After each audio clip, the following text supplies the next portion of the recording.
The stars had always called to humanity, and in the year 2247, they finally answered that call when Dr. Yuki Tanaka activated the first faster-than-light engine in human history. The whole world watched as the research vessel Horizon jumped from Earth's orbit to the edge of the solar system in less than 3 seconds. And the celebrations lasted for weeks across every nation on the planet. Humanity had done the impossible, and the universe now waited for them to explore its wonders. What they did not expect was that the universe was already full of others, who had been watching them for a very long time within days of the successful test. Massive ships appeared in Earth's sky vessels so large they blocked out the sun over entire cities. And their designs were unlike anything humans had ever imagined. Some looked like living crystals that pulsed with inner light. Others resembled ancient temples floating in the void. And still others were perfect geometric shapes that seemed to bend space around them. The Galactic Concord had arrived. And they did not come with gifts or greetings. Ambassador Elena Vasquez was chosen to represent all of humanity at the meeting that would decide their fate. She was 53 years old, a former diplomat who had helped end 3 wars on Earth. And she had spent her entire life believing that communication and understanding could solve any problem between thinking beings. She would soon learn how wrong she was. The Concord transported her and a small delegation to a world called Varith Prime, a planet made entirely of crystal that sang with harmonic frequencies whenever the wind blew across its surface. It was beautiful beyond words, but Elena felt no joy as she walked through its gleaming halls toward the grand assembly chamber. The chamber itself was vast enough to hold 1,000,000 beings, and it seemed like every seat was filled with creatures from across the galaxy.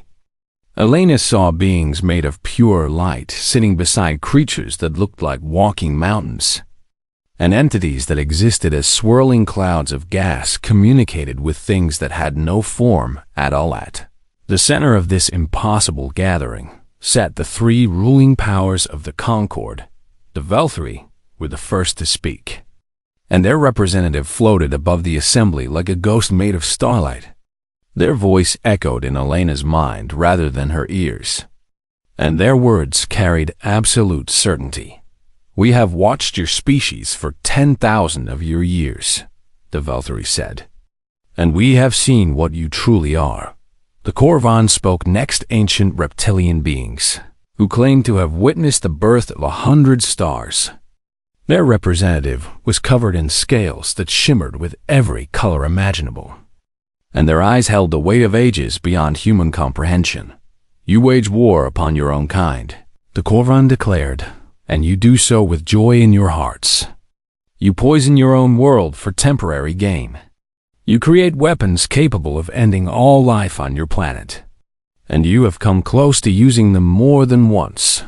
The final voice came from the Synth Collective, a civilization of machine intelligences that had existed for 3 million years. Their representative was a simple floating sphere, but Elena could feel the vast processing power behind those smooth metal curves. "Our projections indicate a 94% probability that humanity will cause significant harm to galactic civilization within 500 years of achieving interstellar travel," the sphere announced, in a voice without emotion. "And the remaining 6% accounts for scenarios where you destroy yourselves before reaching that point." Elena tried to speak, to defend her people, to explain that humanity was more than its worst moments, but the Velthri raised a hand and silence fell across the chamber like a physical weight. "The verdict has already been reached," the Velthri said, "and it was decided long before you arrived. We simply wished you to understand why."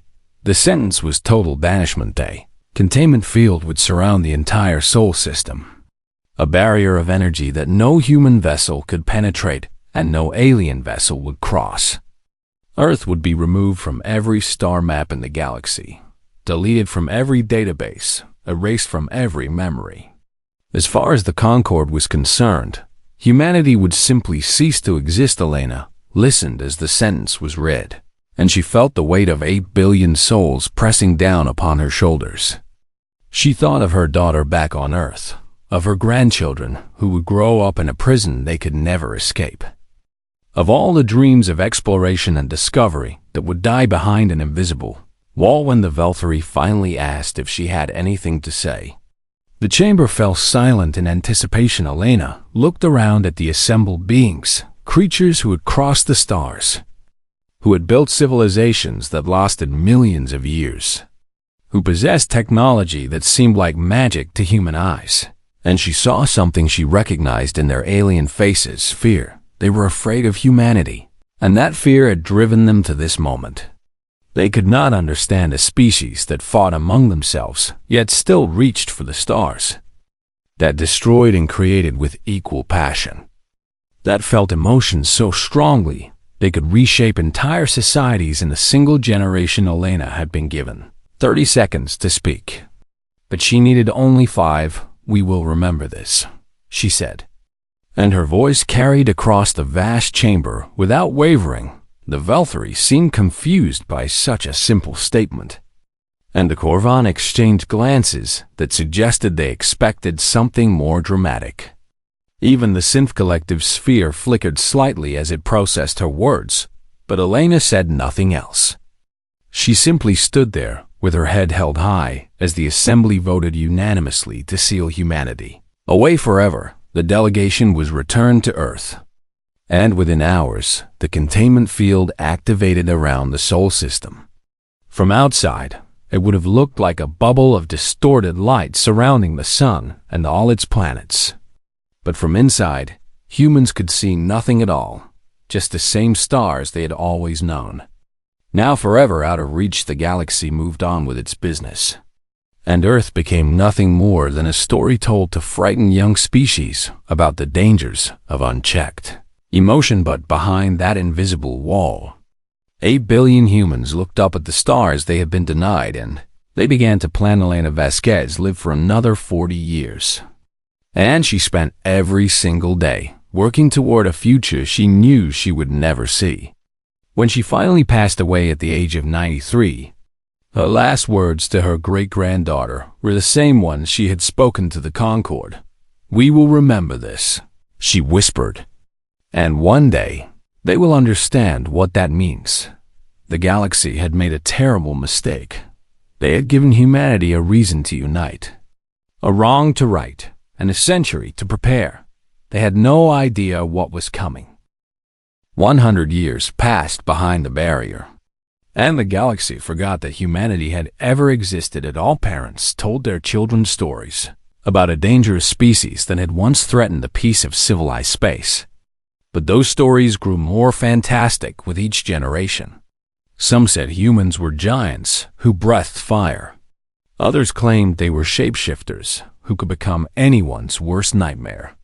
And a few insisted they had never been real in the first place, just a myth created by the Concorde to justify their power inside the containment field. The truth was far different from any story. The first decade after the banishment was the hardest. Nations that had spent centuries fighting each other were forced to confront a simple truth: they would survive together or die apart. Old grudges seemed meaningless when every human shared the same prison, and borders drawn in blood became lines on maps that no one cared about anymore. Terran Compact was born in the year 2260, a united government representing every person on Earth and in the colonies that had been established on Mars, the Moon, and the outer planets. For the first time in human history, there were no wars, no conflicts between nations, number armies facing each other across disputed territories. Instead, every resource and every brilliant mind focused on a single goal: breaking free. Dr. Kenji Vasquez, the grandson of Elena, led the research team that first cracked the secrets of the containment field. He was a quiet man who rarely smiled, but on the day his team finally understood how the barrier worked, Witnesses said he laughed until tears streamed down his face. They built a wall to keep us in, he announced to the Compact Council. But walls have two sides. Everything they use to trap us can be used to set us free. We just need time. Time was something humanity had in abundance. The Compact established Project Prometheus in the year 2275, a secret initiative that brought together the greatest engineers, scientists and thinkers from every corner of human space. They worked in hidden facilities carved into asteroids, away from any sensors the Concorde might have left behind to monitor their prison. But the scientists were not the only ones working toward freedom. A young woman named Amara Chun had a different idea. Her grandmother had been a communication specialist, and she had noticed something strange about the containment field. It blocked physical objects perfectly, but signals could still pass through if they were subtle enough. "We cannot leave," Amara told the Compact Council when she was just 22 years old. "But we can listen." For the next 50 years, humanity built the largest array of receivers ever constructed. They stretched across the entire solar system, pointed outward at a galaxy that had forgotten them.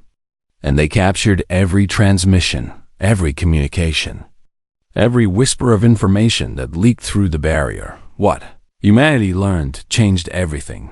The Galactic Concorde was not the benevolent government it claimed to be.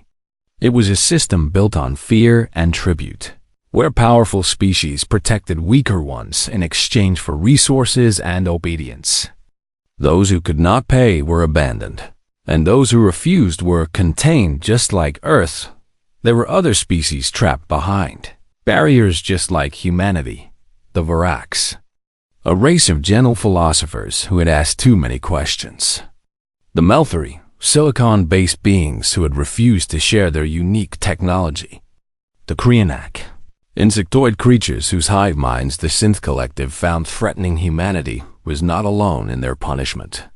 And they were not the only ones who had been wrong. Director Yukio Konkwo, who had taken leadership of Project Prometheus in the year 2310, made a decision that would shape the future of the galaxy. They would not just escape their prison. They would free every other species that had been unjustly contained. And they would expose the Concorde for what it truly was. Revenge would make us no better than them. She told her team on the day they finally completed the device that would dissolve the containment field. But justice is something worth fighting for. The century of preparation had transformed humanity in ways the Concorde could never have predicted. They had built ships unlike anything the galaxy had seen, not warships bristling with weapons, but vessels designed for speed, cargo capacity, and efficiency. They had created artificial intelligences that worked alongside humans as partners and friends, not servants or masters. They had developed medical technology that could cure diseases found nowhere else in the universe. Most importantly, they had built something the Concorde had never possessed, a society based on genuine cooperation rather than forced compliance. On the 100th anniversary of their banishment, humanity was ready. Marcus Chen, Amara's great-great-grandson, stood on the bridge of the cargo vessel Hope's Light as the final countdown began. He was 45 years old, with gray streaks in his dark hair and laugh lines around his eyes. And he had volunteered to be the first human to leave the solar system in a century. "All ships report ready," his communications officer announced. "And the field disruption device is powered and waiting." Marcus looked around at his crewmen and women who had trained their entire lives for this moment, who had never seen an alien world but had memorized the star maps their ancestors had created from intercepted transmissions. "Remember why we are doing this," he said. And his voice carried the weight of 100 years of preparation.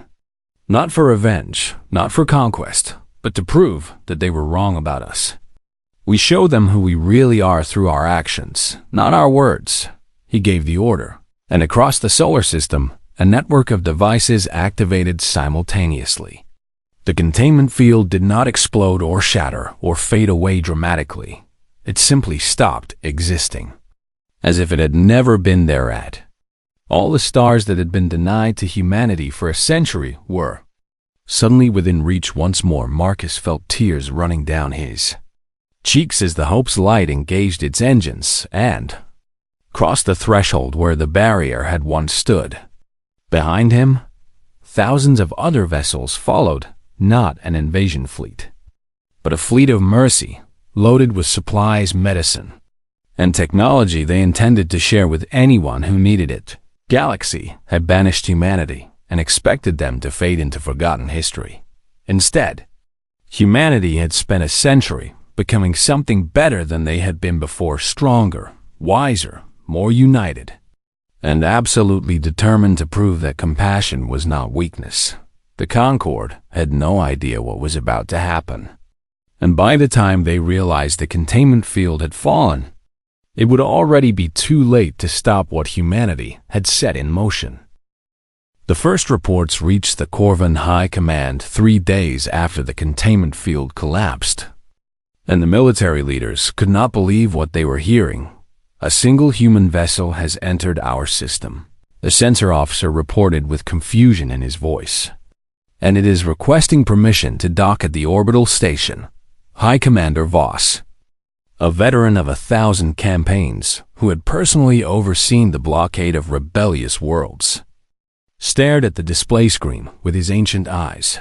"Destroy it immediately," he ordered, and his voice carried the absolute authority of someone who had never been questioned. But before his weapons could fire, something unexpected happened. The human vessel began broadcasting on every frequency, and the message it carried was not a threat or a demand. "This is Captain Marcus Chun of the Terran vessel Hope's Light," the transmission said, "and we come carrying medical supplies for the Helix plague that has affected your outer colonies. We know the Concord refused to help because your tribute payments were delayed, and we know that thousands of your people are dying every day. We ask nothing in return, we simply wish to help." High Commander Voss hesitated, and that hesitation lasted long enough for the transmission to spread across the entire Corvan communication network. The Helix plague had been devastating the outer colonies for 2 years, and the Concord had indeed refused assistance until the Corvan paid an additional tribute they could not afford.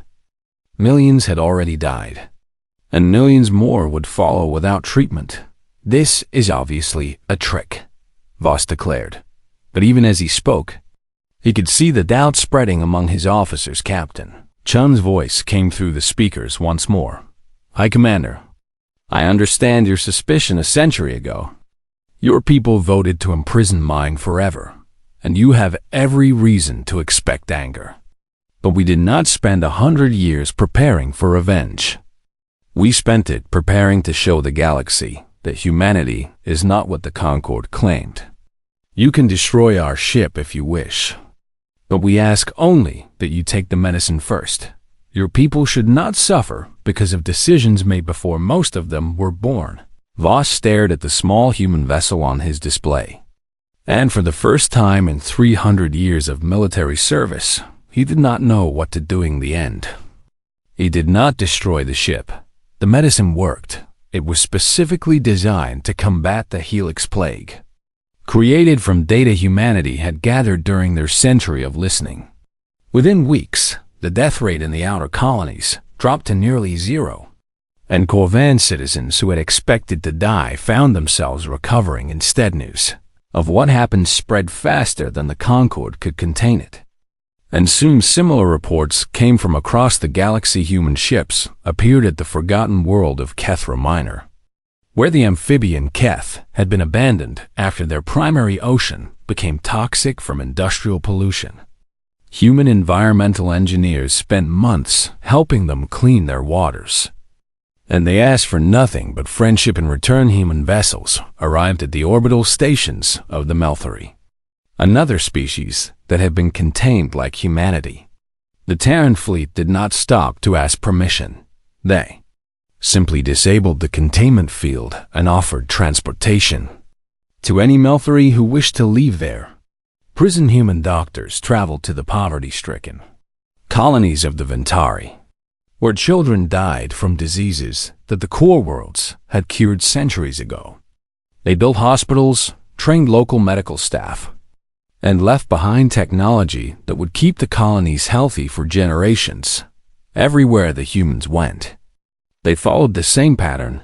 They identified a need, they filled it, and they moved on without demanding payment or loyalty or gratitude. Director General Amara Okonkwo, the great-granddaughter of the woman who had first suggested listening to the galaxy's transmissions, coordinated the effort from Earth.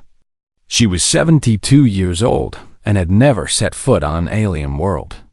But her steady leadership had turned humanity's return into something the Concord had never anticipated. We do not fight them with weapons, she told the Terran Council when some members questioned whether they were being too generous, because weapons would prove them right about us. We fight them with kindness, with competence, with actions that speak louder than any speech could. Every life we save is a vote against the system that abandoned those people. The Concord finally responded 6 months after humanity's return, and their response was exactly what everyone expected. They assembled the largest fleet in galactic history and sent it to crush the human vessels that were causing so much trouble. Admiral Yuri Volkov commanded the defense force that intercepted the Concord fleet. But his orders were clear and absolute. No human ship would fire first. No human weapon would be used unless civilians were directly threatened. Admiral, they outnumber us 50-1, his tactical officer reported as the massive Concord fleet approached.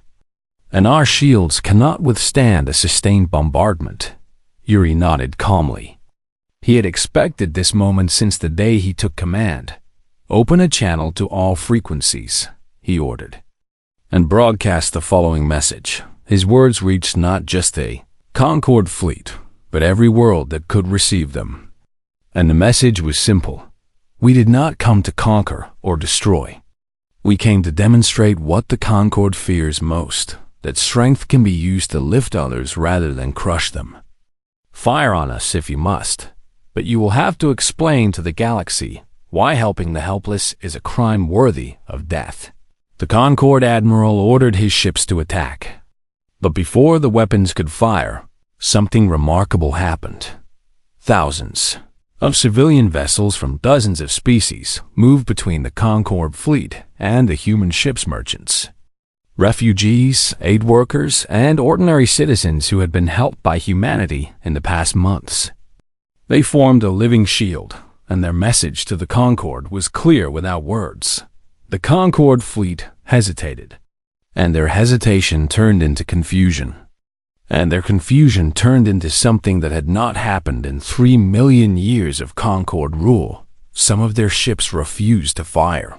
For the first time in history, the great powers of the galaxy faced a rebellion they could not stop with weapons. Because this rebellion was not fought with guns or bombs, it was fought with gratitude, with loyalty, with the simple truth that humanity had earned through 100 years of preparation and 6 months of action. The Concord fleet withdrew, and the galaxy watched in amazement as the species they had imprisoned proved to be exactly what they had feared. Not a threat to peace, but a threat to tyranny. The Velthari Primarch had not felt fear in over 1,000 years. But as she called the emergency session of the Grand Assembly, something cold moved through her ancient heart. The reports were devastating. 37 species had formally withdrawn from the Galactic Concord, refusing to pay tribute and rejecting the authority that had governed them for generations. Another 200 worlds had stopped sending their required payments, and the flow of resources that kept the Concord's infrastructure running had slowed to a trickle. But the worst news was not about rebellions or lost tribute. It was about the humans themselves. They had not fired a single weapon since returning to the galaxy. This is impossible. the Primarch declared as she reviewed the intelligence briefings. No species responds to imprisonment with kindness. It defies every model we have built over 3 million years of observation. The Corvan representative, High Commander Voss himself, stood before the assembly with his head bowed in what might have been shame. "They saved my people," he admitted. And his voice was rough with emotion he had not felt in centuries. "And they asked for nothing. I have served the Concord my entire life, but I cannot in good conscience recommend military action against those who healed our sick and fed our hungry." The Primarch's fury was visible even through her ethereal form. But before she could respond, the sphere representing the Synth Collective moved forward. "We request a private audience with the human leadership," the machine voice announced. "And we have already transmitted the request through their communication channels." The assembly fell silent in shock. The Synth Collective had not initiated diplomatic contact with any species in over 1,000,000 years, preferring to observe and calculate rather than engage directly. "What do you hope to accomplish?" The Primarch demanded. The sphere's response was immediate. "We have run projections based on current trends, and our calculations indicate that the Concord will collapse completely within 50 years regardless of any military action we take. The humans have not attacked us. They have simply shown the galaxy an alternative, and that alternative is more attractive than anything we have offered in 3 million years of rule. We wish to explore options that do not result in our extinction." The meeting between the Synth Collective and the Terran leadership took place on a neutral station in deep space, and Director General Amara Okonkwo represented humanity personally. She was accompanied only by her aide and her granddaughter, a young woman named Sarah, who had just completed her training as a diplomatic officer. They stood together in the meeting chamber as 3 spheres from the Synth Collective floated before them. "We have observed your actions for the past 18 months, the primary sphere stated, "and we have found ourselves unable to predict your next moves. Your behavior does not match any model we have created for organic species." Amara smiled, and her smile held no hostility despite everything the collective had done to her ancestors. "Perhaps your models are incomplete," she suggested gently. "That is precisely our conclusion," the sphere admitted. "Which is why we have come to make a proposal. We offer humanity a position among the ruling powers of the Concord. With your influence added to ours, we could maintain stability while implementing reforms. You would have equal authority with the Velthari and the Corvan, and you could shape galactic policy to match your values."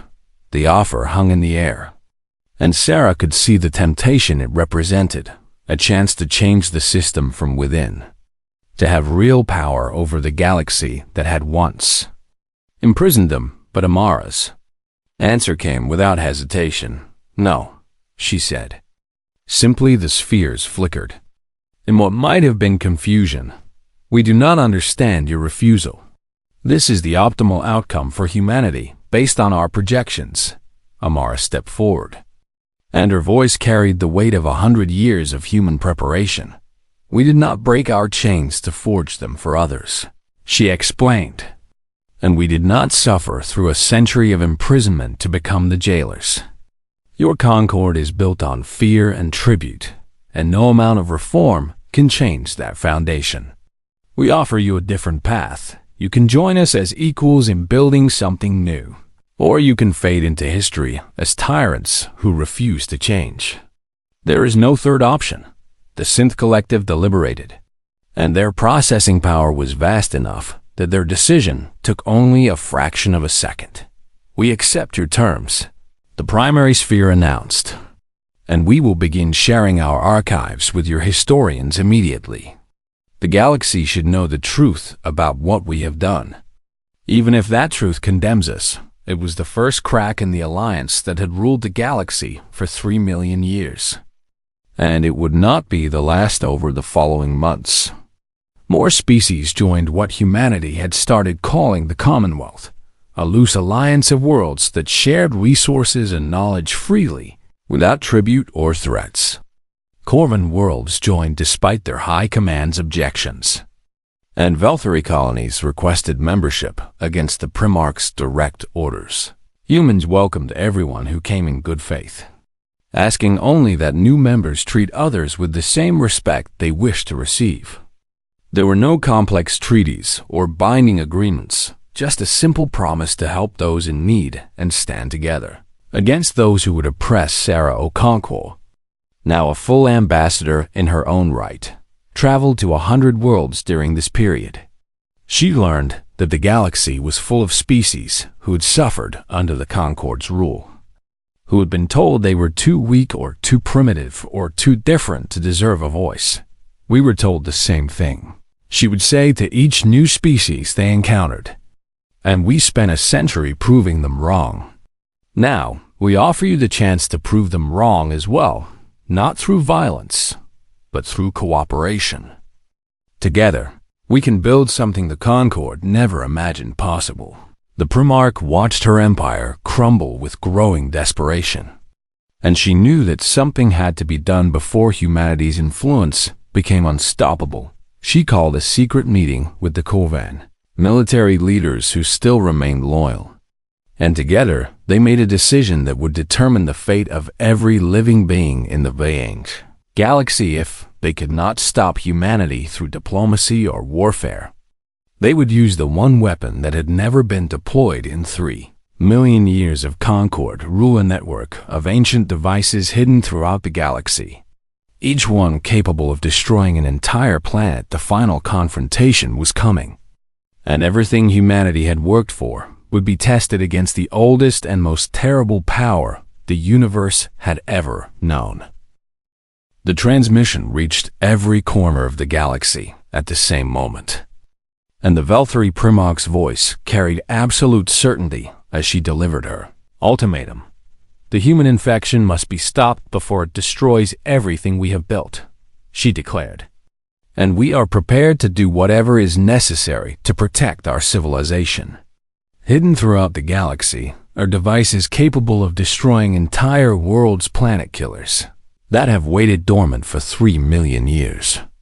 Unless humanity surrenders unconditionally and returns to their containment field, we will activate these weapons and reduce 100 Commonwealth worlds to dust. The message included coordinates for each device, proving that the threat was real. The Primarch wanted the galaxy to know that resistance was futile, that the old powers still held absolute authority over life and death. Director General Amara Okonkwo received the ultimatum while meeting with Commonwealth representatives on the former Concord world of Verith Prime, the same crystal planet where her ancestor Elena had been sentenced to imprisonment over a century before. How long do we have?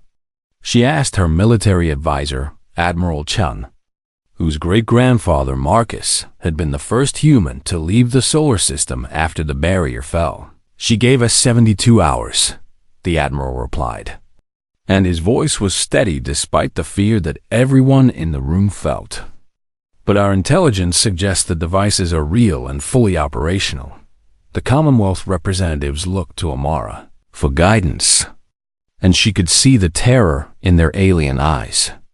Many of them had joined the Commonwealth specifically because humanity had promised a different way, a path without threats and violence. Now that promise was being tested against the oldest weapon in the galaxy. We will not surrender, Amara announced, and her voice did not waver. But we will also not sacrifice innocent lives in a war of pride. Admiral Chun, how many of these devices can we locate and disable within the time limit? The Admiral consulted his tactical display and took a deep breath before answering. Our teams have already identified 94% of the devices using data from the Synth Collective's archives, he explained. But disabling them will require crews to board each device manually and deactivate the power cores. The radiation levels are lethal, and most of the volunteers will not survive the mission. The room fell silent as the weight of that statement settled over everyone present. Then, something remarkable happened. Admiral Chun's communication device activated, and reports began flooding in from across the fleet, not just from human vessels, but from every species in the Commonwealth. Corvan engineers were volunteering their ancient ships for the mission. Malthari technicians were offering their unique abilities to bypass the device's security systems. And Kethra pilots were requesting assignment to the most dangerous coordinates. They want to help. A young communications officer reported with tears streaming down her face. And they're saying that humanity saved them when no one else would. Now it's their turn to return the favor. Amara felt something she had not experienced in many years, hope mixed with profound gratitude for the bonds humanity had forged through their simple acts of kindness. Tell them we accept their help, she ordered.